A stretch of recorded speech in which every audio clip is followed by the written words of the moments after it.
the 5th of December, 1872. Ship on the starboard bow!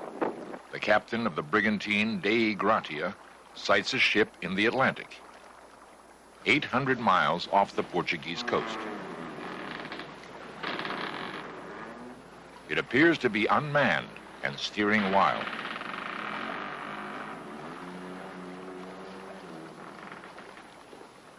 Ahoy there! Captain Briggs! Ahoy! Anyone aboard? The only reply is an eerie creaking. No one appears on deck. The ship is completely forsaken. What happened to the crew of the Mary Celeste is one of the enduring mysteries of the sea.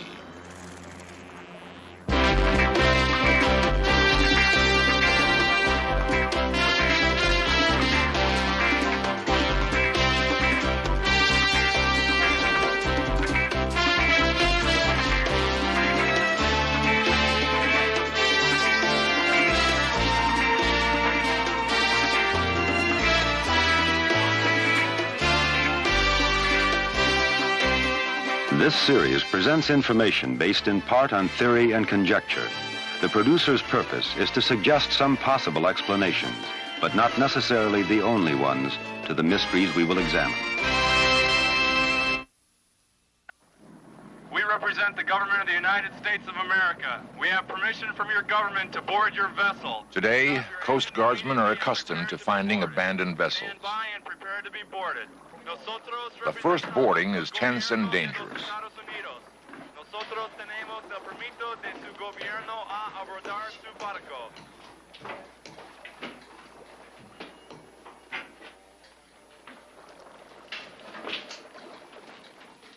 Modern abandoned ships usually mean only one thing.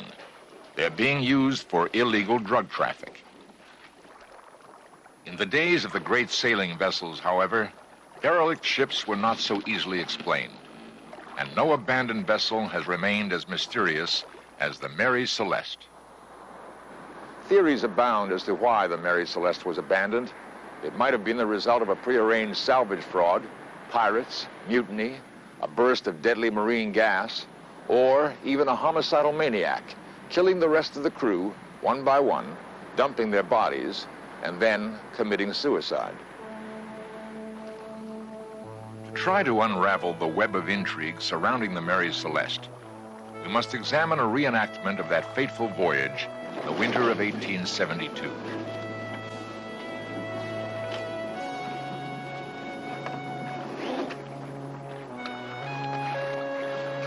On November 2nd, in the New York harbor, the Mary Celeste completed loading her cargo, 1,700 barrels of alcohol.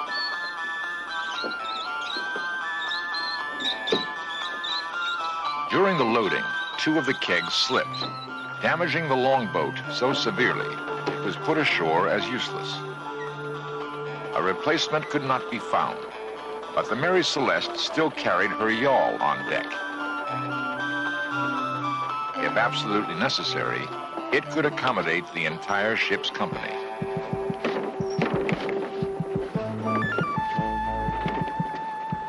The master, Captain Benjamin Spooner Briggs, brought his wife Sarah and 2-year-old daughter Sophia on board for the voyage.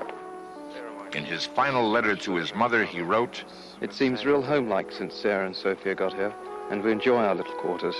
Sophia has got over the bad cold she had when she came, and has a first-class appetite for hash and bread and butter. I think the voyage will do her lots of good. Our vessel is in beautiful trim, and I hope we shall have a fine passage." To this, Sarah added, "Benjamin thinks we've got a pretty peaceable crew this time all round, if they continue as they have begun."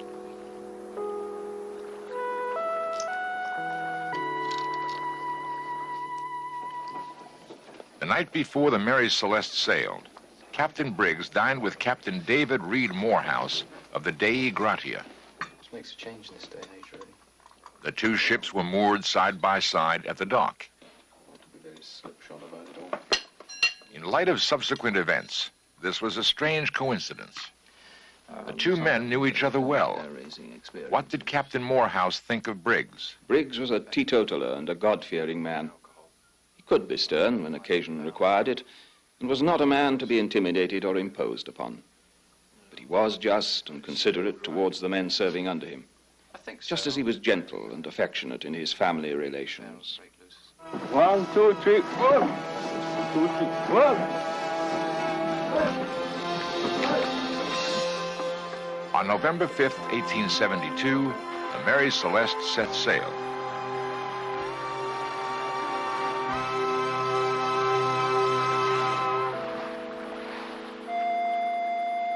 One month later, she was sighted by the Dei Gratia.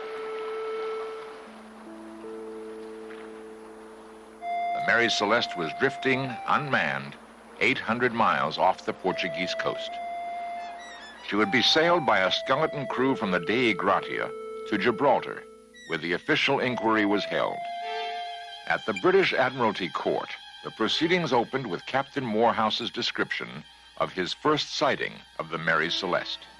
I reckon the way the yards were square, she was running before the wind when she was abandoned.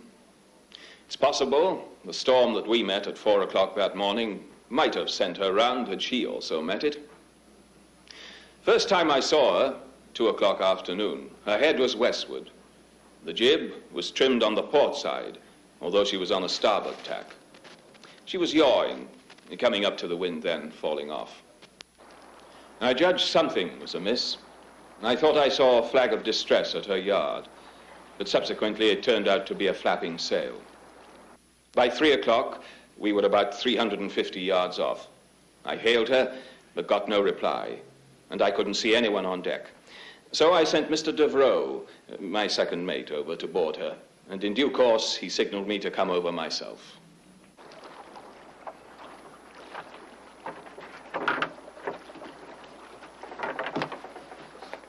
When I got on board, Mr. Devereux had already sounded the pumps, which showed she made little or no water. During the next hour, Captain Morehouse would carefully inspect every inch of the ship. The ship was perfectly sound. Her hull, masts, and yards were in good condition. Her cargo, which was barrels of alcohol, was properly stowed and hadn't shifted, but the forehatch had been lifted off. This was only one of the many enigmas Morehouse would encounter.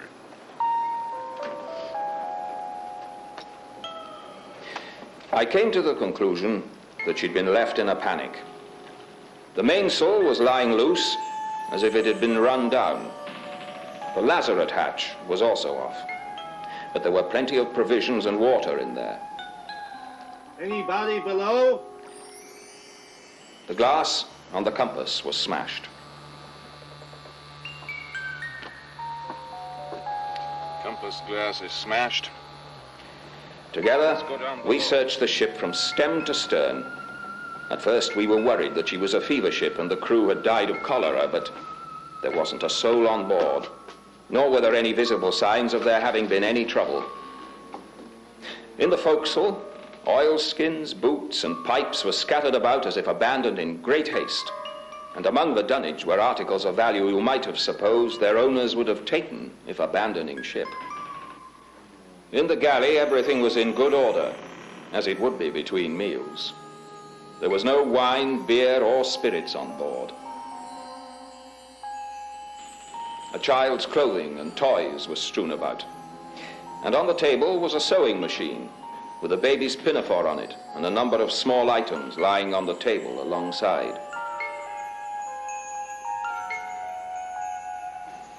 There were books and charts, but the chronometers and the ship's log were missing. The slate log had an unfinished letter beginning Fanny, my dear wife, Francis N.R., which I took to be the start of a message scribbled by the mate.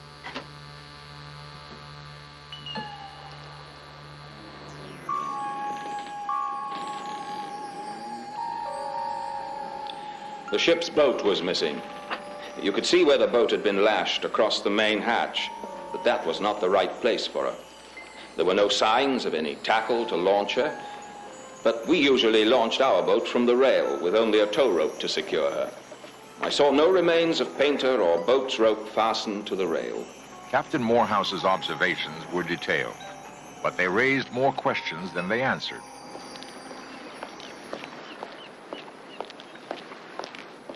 The man responsible for the official inquiry was Mr. Solly Flood, Her Majesty's Advocate General, Proctor for the Queen in her Office of Admiralty, and a legal bloodhound.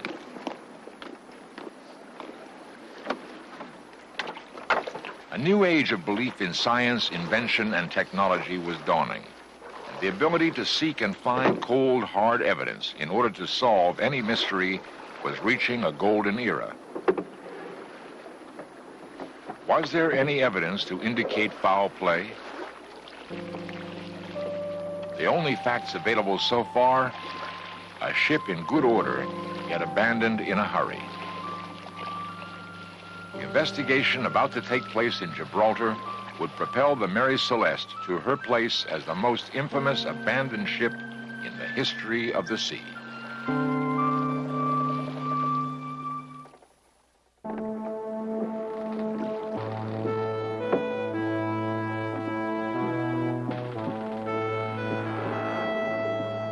Advocate General Solly Flood boarded the Mary Celeste to examine it in minute detail. There was no appearance of fire or explosion or any other assignable cause of abandonment. She was well provisioned and it seems had encountered no seriously heavy weather. She was thoroughly sound, staunch, and strong, and in every way seaworthy and well found. But both bows had been recently cut by a sharp instrument.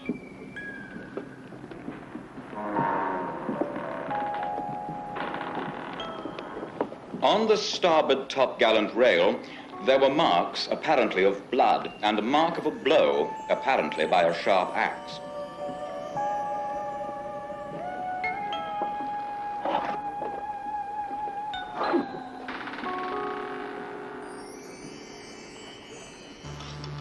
A sword appeared to me to exhibit traces of blood and to have been wiped before being returned to its scabbard. In the forehatch, a barrel, ostensibly of alcohol, appeared to have been tampered with. My object is to move the Board of Trade to take such action as they may think fit, to discover, if possible, the fate of the master, whose name was Briggs, his wife and child, and the crew of the derelict. My own theory, or guess, is that the crew got at the alcohol and in the fury of drunkenness murdered the master and his wife and child and the chief mate, that they then damaged the bows of the vessel so as to give it the appearance of having struck on some rocks or suffered some collision, with a view to inducing the master of any vessel which might pick them up if they saw her at some distance, not to think her worth attempting to save. And that they did, sometime between the 25th of November and the 5th of December, escape on board some vessel bound for some South or North American port or the West Indies. Was this the real story? Mutiny and murder? The Advocate General was convinced he was on the trail of a sensational crime. Soon, the story spread to the newspapers of the world and began to read like a modern detective yarn. As the inquiry proceeded, however, it became increasingly evident that the Advocate General had let his imagination run wild. Flood was later found to be wrong on almost every statement he made. The forensic tests proved that the sinister, bloody sword was really an old bayonet used to mix paints, and the blood on the rail was only rust. The final results of the inquiry cleared Captain Morehouse and the Dei Gratia crew of piracy, and in fact, the Dei Gratia was awarded a portion of the salvage value. There, the story might have ended, but for an amazing discovery 30 years later. A A young apprentice sailor was sent ashore to collect some sand at St. Paul's Rocks, a tiny island in the middle of the South Atlantic. He found a skeleton propped in the shade of a rock.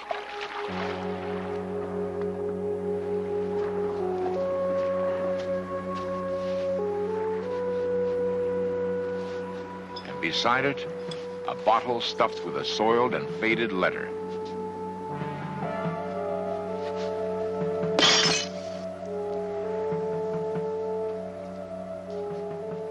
A letter which told an amazing tale. My ship struck these rocks at dawn 3 days ago. She sank immediately. Only I, of all her crew, reached the shore alive. I am dying of thirst. It has been a voyage of disaster. 3 deaths in 2 days. Then came the poison on the 7th day out. Ship helpless, and so for 3 days we lay. Knew we must ask assistance to take us to Gibraltar for crew. Early morning sighted small brig becalmed. Mate said, take her crew. Went aboard. Captain asked why we came. His wife and child were with him. We left no one on board. The brig was called Mary Celeste. Years later, this tragic letter was brought to public attention in the London Daily Express. Was this at last the real clue to the mystery of the Mary Celeste? If so, why did the young sailor wait 9 years to publish the letter? Many people doubt its authenticity. It is just one of the hundreds of theories proposed during the last century. There is a universal sailor's superstition about ships born unlucky. And the Mary Celeste lived up to that superstition. From all the evidence collected, In Search Of proposes a logical explanation. The Mary Celeste had been at sea for 8 days. The hatches had remained closed because at first the weather was stormy. Gradually, though, the cold November chill of New York gave way to the milder latitudes of the Azores. The cargo of alcohol was stored in barrels made of red oak, an extremely porous wood. At least 8 of the barrels leaked badly during the voyage. Battened down under the hatches, the fumes mingled with the foul air of the hold. Was a potentially explosive mixture of gas forming? Off the Azores, the wind dropped to a gentle breeze. Taking advantage of the calm weather, Briggs probably ordered the ventilation of the hold, which may have set off a fateful chain of events.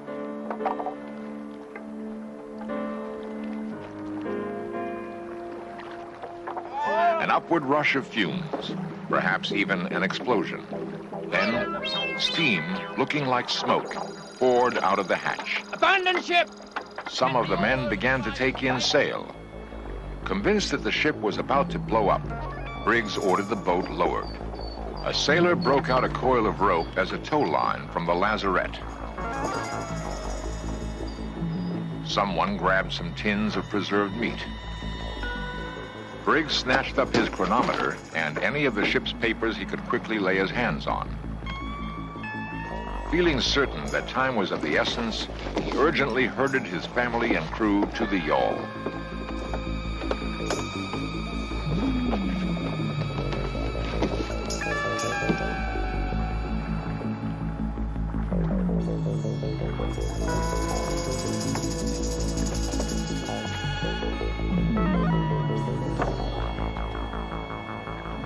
According to meteorological reports, a sudden squall blew up that day.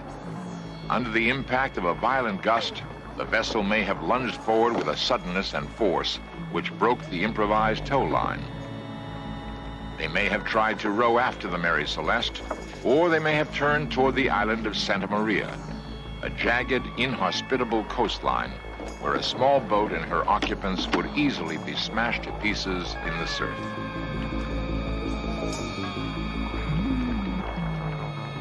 The wind shifted, however, so it seems more probable that the small boat was blown southeast, away from the island and out into the vast reaches of the Atlantic, to disappear forever.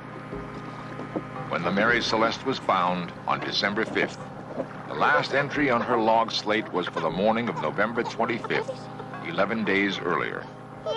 This entry put the Mary Celeste 6 miles north of the island of Santa Maria in the Azores.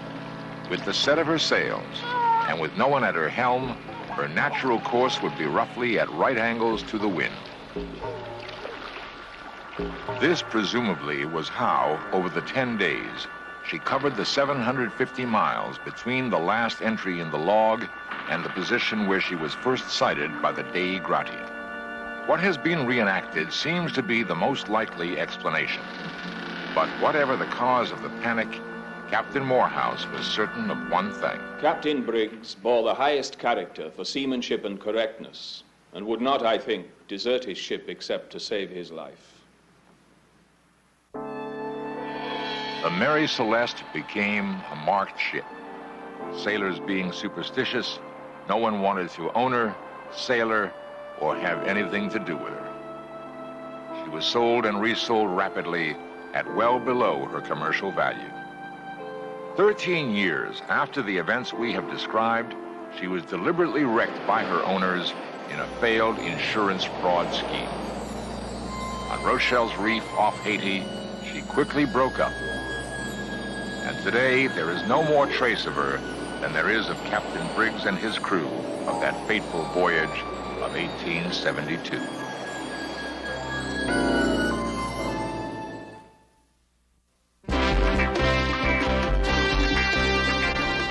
Lost civilizations, extraterrestrials, myths and monsters, missing persons, magic and witchcraft, unexplained phenomena. In Search of Cameras are traveling the world, seeking out these great mysteries.